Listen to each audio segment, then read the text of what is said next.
நீங்க பன்முகத்தன்மை வேணும்னு பேசுறாங்க எல்லாரும் இல்லையா? வந்து ஹிந்துவோ முஸ்லீமோ கிறிஸ்டியனோ எல்லாம் ஒண்ணு, எம்மதமும் சம்மதம். அப்ப எம்மொழி நம்மொழின்னு சொல்ல உங்களுக்கு என்ன இடைஞ்சல் சொல்லுங்க? எந்த மொழியா இருந்தாலும் சரி, any one of the Indian language அவரவர் அவருடைய தாய்மொழியை செம்மையா படிக்கட்டுமே. நீங்க பிஜேபி தான் வே பேக் இன் 2001 2002 மாநிலத்தில் தீர்மானமே போட்டோம். அது சென்ட்ரல் கவர்மெண்ட் ஸ்கூலா இருந்தால் கூட, சிபிஎஸ்இ சிலபஸா இருந்தால் கூட, அங்க தமிழ் ஒரு பாடமாக கற்பிக்கப்பட வேண்டும். இத தீர்மானம் போட்டதே திமுக இல்ல, பிஜேபி. அப்போ அந்த மாதிரியா செயல்படுத்தாம நீங்க 67 வந்ததுக்கு அப்புறம் தான் மெல்ல தமிழ் இனி சாகும் அப்படிங்கிற சூழ்நிலை வந்தது. ஏன்னா நான் 67 இவங்க ஆட்சிக்கு வந்ததுக்கு அப்புறம் 6ஆம் கிளாஸ் போன துரதிருஷ்டமான ஒரு ஸ்டூடெண்ட் நான். ஏன்னா எனக்கு மத்திய பிரதேச வேலை கிடைச்ச உடனே அங்க நான் கத்துக்கின்ற முதல் ஹிந்தி என்ன தெரியுமா? முஜே ஹிந்தி நஹி மாலும்.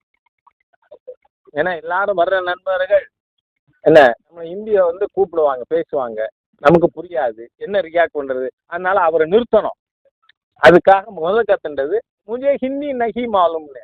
அந்த மாதிரியா நீங்க ஹிந்தி இங்கிலீஷ் இத சான்ஸ்கிரிட்ட அழிக்கல, தமிழை அழித்து இருக்கிறீர்கள். நீங்க எல்லாரும் மீடியா பர்சன், சோசியல் மீடியாவில் நீ நலமா அப்படின்னு தமிழ்ல எழுதுறான யாரும் NEED NALAMA நீ நலமா அப்படிதானுங்க எழுதுறான் சோசியல் மீடியால.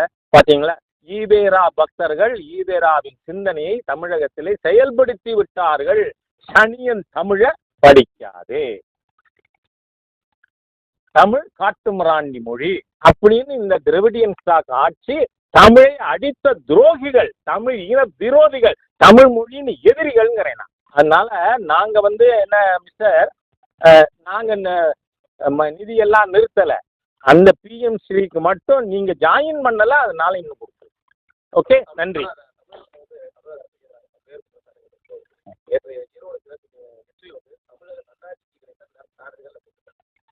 நீங்க இந்த கேள்வி கேட்டதுக்கு உங்களுக்கு என்னுடைய மனமார்ந்த நன்றியை தெரிவிச்சுக்கேன்.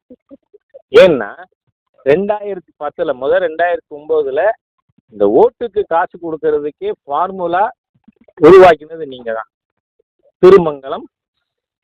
திருமங்கலம் ஃபார்முலா அதை எம்ப்ளாய் பண்ணி டீப்ளாய் பண்ணி 2010 ஒரே சமயத்துல 5 இடைத்தேர்தல் நடந்தது. சிவகங்கை மாவட்டத்தில் எளியாங்குடி, இங்க நம்ம ஊர்ல தொண்டாமுத்தூர், பெண்ணாடம், இன்னும் 2 தொகுதி பேர் ஞாபகத்துல வரல. 5 தொகுதிக்கு இடைத்தேர்தல் நடந்தது. அப்ப 2010 5 இடைத்தேர்தலும் வெற்றி பெற்றது யாரு? அன்றைய திமுக. ஆனா 11 திமுக கதி என்ன? அதோ கதி, அம்மா தான் வந்தது.